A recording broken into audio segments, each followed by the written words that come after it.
Meu nome é Ana Paula Santos. Tenho 32 anos e descobri que preconceito não escolhe momento quando meu vizinho riu na minha cara e disse que eu nunca usaria uma farda de verdade. O que ele não esperava era que eu não só usaria, como prestaria continência para um general. Mas antes de continuarmos, confira se você já está inscrito no canal e escreva nos comentários de onde você está assistindo este vídeo. Era uma terça-feira comum no condomínio Vila Esperança, um conjunto de casarões de tijolos aparentes no bairro de Santo André. Eu estava trocando a água das plantas do portão quando seu Clóvis saiu de sua garagem dirigindo sua picape branca velha. Ele tinha 65 anos, aposentado de uma metalúrgica, e era um daqueles homens que nunca entendia quando alguém tentava mudar de vida. Eu havia recebido a notícia poucas horas antes. Havia passado no concurso para a Polícia Militar de São Paulo. Eram 3 anos de tentativas, 3 anos de acordar às 5 da manhã para estudar, de fazer cursos preparatórios nas noites que não trabalhava como auxiliar administrativa, de economizar cada real para pagar as taxas de inscrição. Quando recebi a ligação da Secretaria de Segurança Pública confirmando minha aprovação, liguei para minha mãe ainda na sala de espera. Chorei de alegria no pátio do prédio da Polícia Militar. Seu Clóvis estacionou a picape e desceu com uma sacola de pão. Ele viu meu uniforme ainda na sacola transparente que havia trazido para mostrar para minha mãe. A cor azul marinho com as listras laterais em cinza era visível através do plástico. "Que é isso, Ana Paula?" Ele perguntou, sorrindo daquele jeito que já conhecia, como quem está prestes a fazer uma brincadeira que não era engraçada. "É meu uniforme, seu Clóvis. Passei no concurso da PM." Ele riu. Não foi um riso rápido, foi aquele riso prolongado, aquele que ecoa. Suas mãos foram aos bolsos e ele balançou a cabeça como se tivesse visto a coisa mais ridícula do mundo. "Você? Polícia Militar? Ana Paula, você está brincando comigo. Não se vê mulher nessa profissão de verdade. Quer dizer, tem umas aí, mas não são mulheres de verdade. Aquelas ali parecem homem. Você nunca vai usar uma farda de verdade.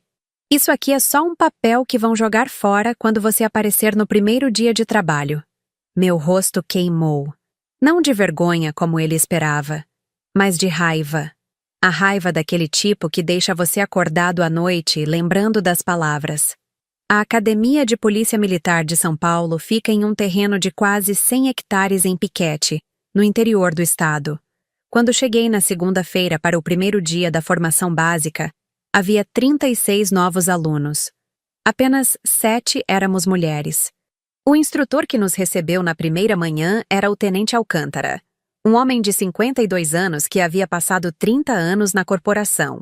Ele nos explicou que o curso duraria 18 semanas, com aulas teóricas sobre legislação, direitos humanos, procedimentos policiais e tática. Mas metade do tempo seria dedicado ao treinamento físico. A primeira semana foi a mais brutal. Acordávamos às 5:30 da manhã. Corrida de 5 quilômetros antes do café. Exercícios de flexibilidade. Treino de força em equipamentos enferrujados que pareciam vir da década de 80. Meu corpo doía em lugares que eu não sabia que tinha. Havia 2 rapazes que faziam comentários. O Rafael, de 22 anos, que havia ingressado porque seu pai era cabo reformado. E o Marcelo, de 25, que achava que ser policial era ser herói de filmes de Hollywood. Ambos riam quando as mulheres tinham dificuldade nas barras, quando ofegávamos nas corridas, quando nossos rostos ficavam vermelhos. Mas havia também a Coronel Ferreira, uma mulher de 58 anos que dirigia a academia. Ela havia passado 35 anos na corporação. E havia o Sargento Gomes, um homem de 40 anos que não fazia distinção entre alunos homens e mulheres na hora de cobrar performance. Se não conseguisse fazer 15 flexões, ele cobrava. Se não conseguisse correr os 5 quilômetros em menos de 30 minutos, ele cobrava, sem distinção. Na 4ª semana, durante um treino de táticas de desarmamento, o Rafael foi ao chão. Eu conseguira derrubá-lo aplicando uma chave de braço que aprendera. Ele ficou vermelho, não apenas pelos hematomas que ficaram em seu braço. Quando ele se levantou, havia algo diferente em seu olhar. Não era mais diversão. Era respeito, mesmo que relutante. Minha mãe visitava nos finais de semana quando podia. Ela trazia comida caseira que eu dividiava com as outras alunas. Ela via as lesões, os hematomas, a exaustão. Mas via também algo diferente em mim. Quando dormia, dormia profundamente. Quando acordava, acordava com propósito. O terceiro mês de academia foi quando tudo começou a fazer sentido. Não era mais sobre provar nada para ninguém. Era sobre cumprir objetivos. As aulas de legislação eram áridas, mas necessárias. Precisávamos decorar artigos do Código Penal, da Lei de Trânsito, dos direitos e deveres de um policial. Na semana em que estudávamos procedimentos de revista pessoal, o tenente Alcântara fez uma observação durante a aula. A revista pessoal é um procedimento que requer profissionalismo absoluto, independente do gênero de quem está fazendo ou de quem está sendo revistado. A sociedade espera que vocês façam isso corretamente, e as mulheres policiais têm que fazer melhor ainda. Por quê? Porque ainda há quem duvide. E nós vamos tirar essa dúvida pela consistência, pelo profissionalismo e pela excelência. Aquelas palavras ficaram comigo. Não era sobre ser melhor que os homens. Era sobre ser boa. Completamente boa. Inquestionavelmente boa. No mês de outubro, chegou a notícia de que haveria uma avaliação final antes da formatura. Seria uma situação simulada em um cenário real. Nós tínhamos que responder a um chamado sobre perturbação da ordem em um bar. Havia figurantes treinados para interpretar agressores, vítimas, testemunhas.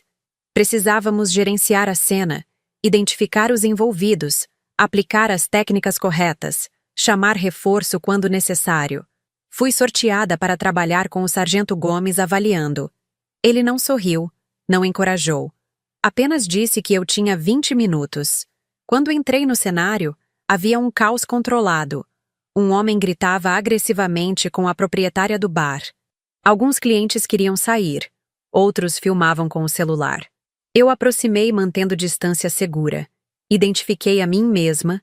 Pedi licença para entrar. Falei em tom firme, mas respeitoso. Eu sou a policial Ana Paula da Polícia Militar de São Paulo. O senhor precisa acalmar-se e sair deste estabelecimento agora. O figurante continuou agressivo. Eu chamei por reforço via rádio simulado. Enquanto esperava, coloquei-me em posição defensiva, mas sem ameaça. Quando o reforço chegou, nós escoltamos o agressivo para fora do estabelecimento, mantendo a segurança dos clientes intacta. Quando saí do cenário, o Sargento Gomes apenas acenou com a cabeça. Foi a avaliação mais positiva que recebi durante aqueles 3 meses. A cerimônia de formatura aconteceu em uma terça-feira de dezembro, exatamente 18 semanas depois que tinha chegado. Foi realizada no auditório da academia, com a presença de autoridades da Secretaria de Segurança Pública, comando da corporação e familiares dos alunos. Minha mãe chegou de ônibus cedo da manhã. Ela usava um vestido azul que havia comprado especificamente para o dia.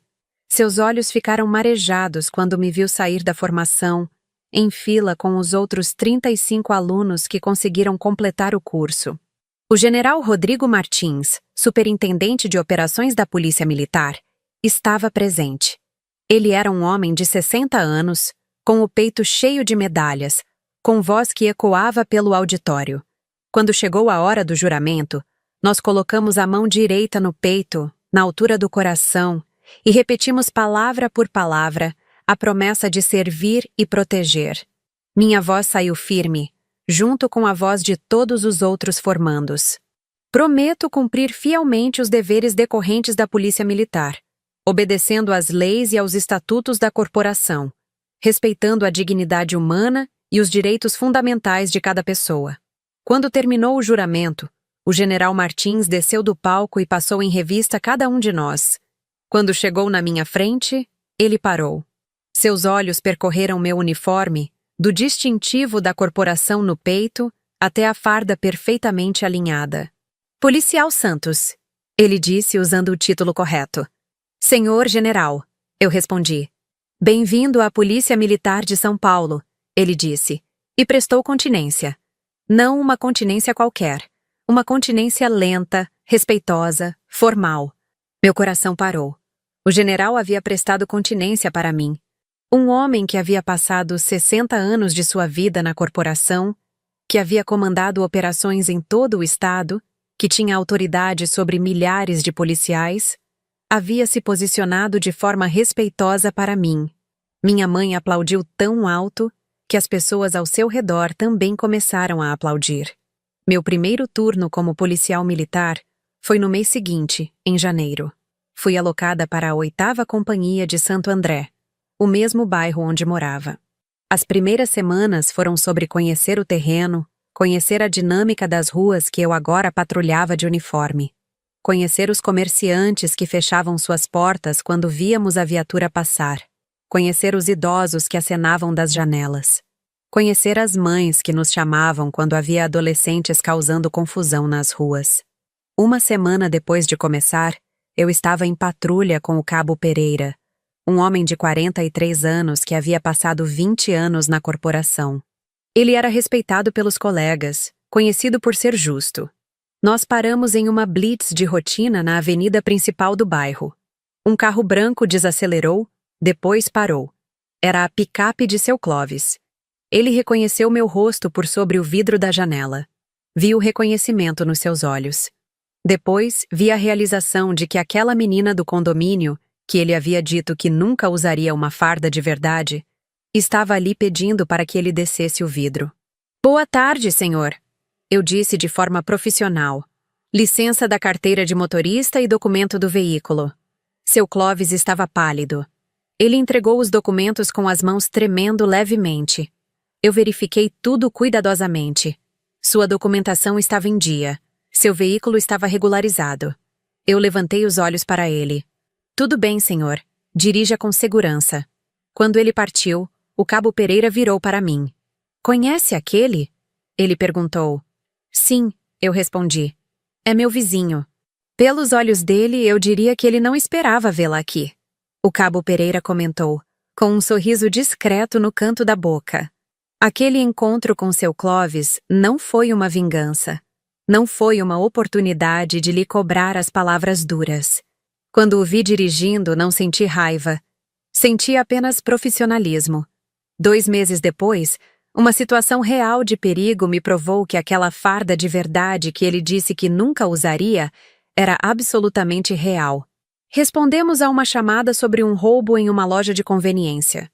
Quando chegamos, o ladrão ainda estava no local. Ele tentou sair correndo com a bolsa de dinheiro. Eu consegui interceptá-lo, aplicar os procedimentos de contenção que aprendera e garantir que ficasse seguro até a chegada da delegacia. Não havia nada de espetacular naquela abordagem. Não havia perseguição de carro em alta velocidade. Não havia tiroteio. Apenas treinamento sendo aplicado corretamente, profissionalismo em ação, responsabilidade sendo cumprida. Mas naquela noite, ao sair do turno, recebi uma mensagem no celular de um número desconhecido. Era seu Clóvis. Ele havia recebido a notícia de outras pessoas no bairro sobre como eu havia agido na blitz, sobre como eu havia respondido aos chamados de forma profissional. Ele escreveu: "Desculpa pelas palavras erradas naquela terça-feira. Você provou que eu estava enganado. Eu poderia ter ignorado.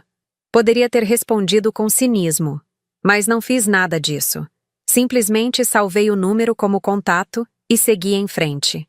Minha mãe continuava visitando. Agora, ela vinha ver meu turno quando podia. Ela se sentava na sala de espera da companhia e assistia os minutos em que eu estava lá, entre chamadas.